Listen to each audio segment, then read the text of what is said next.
दररोज, मी 24/7 म्हणतच नाही, किमान तुम्हाला माणसे 135 लिटर पाणी दररोज मिळणं आणि कचरा वेळेमध्ये उचलला जाणं आणि नवीन टेक्नॉलॉजी घनकचऱ्याची विल्हेवाट लावण्याच्या करता जी निघालेली आहे त्या गोष्टीचा वापर करून कचऱ्याची विल्हेवाट लावणं, या सगळ्या गोष्टी आणि हायटेक हॉस्पिटल, आपल्या इथं हॉस्पिटल बरीच आहेत परंतु त्याच्यात नवीन बरंच त्याच्यामध्ये बदल होतात.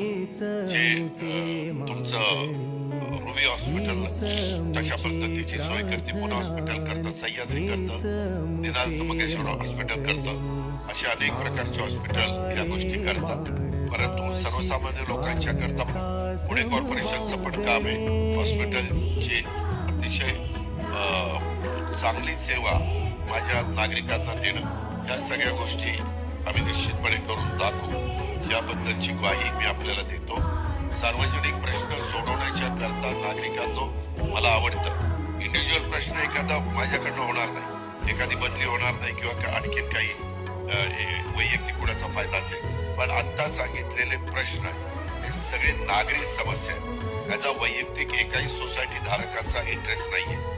तुम्ही अक्षरशः याला त्रासलाय, कंटाळला, त्याच्यामुळे सोडलेच गेले पाहिजे. आणि हे सोडत असताना जर कुणी वेडेपणा केला किंवा दादागिरी गुंडगिरी केली तर शासकीय कामामध्ये अडथळा आणला म्हणून सरळ मी त्यांच्यावर ऍक्शन घ्यायला सांगेन. 4 वेळेला ऍक्शन घेतली की मग त्याच्यावर मकोका पण लावता येतो. इथपर्यंत जाण्याची माझी तयारी आहे. मला काय कुणाची